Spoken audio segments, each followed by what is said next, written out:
komitet powstał w końcu września, on by powstał wcześniej, gdyby nie to, że ja miałem za małą siłę przekonywania dla osób, które się zbierały u profesora Lipińskiego i krótko mówiąc, gdyby był Jacek Kuroń, to by parę tygodni wcześniej prawdopodobnie ten komitet powstał, no ale wreszcie powstał w końcu września.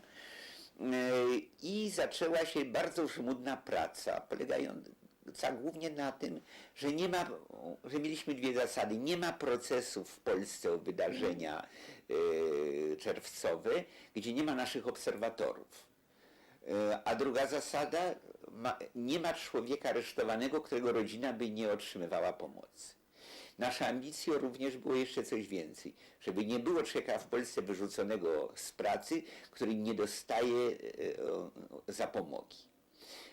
To ostatnie było, jak się okazało, nie do zrealizowania. Nie byliśmy w stanie ogarnąć całej Polski. W gruncie rzeczy sprowadziło się to do Radomia i Ursusa, Płocka. W paru różnych miastach było po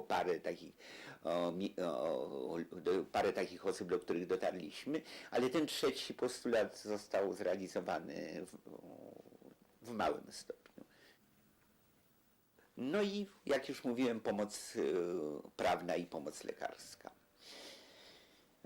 Wyjazd na proces do Ursusa z początku kończył się zawsze przesiedzeniem 48 godzin. Po pewnym czasie jednak, kiedy to zostało przełamane w ten sposób, że jako obserwatorzy pojechali godni i starsi członkowie bądź współpracownicy KOR-u, zawahano się z ich aresztowaniem. I to przełamało pewną sytuację. Już po tym mniej aresztowano, natomiast zaczęło się co innego, że ludzi szczególnie aktywnych, w tym jak na przykład Mirek Chojecki, no parokrotnie się zdarzało, że został pobity, nigdy na szczęście tak, żeby to się skończyło szpitalem, ale raz nawet była to groźna bardzo sytuacja. Więc zatrzymywanie na 48 godzin, bicie.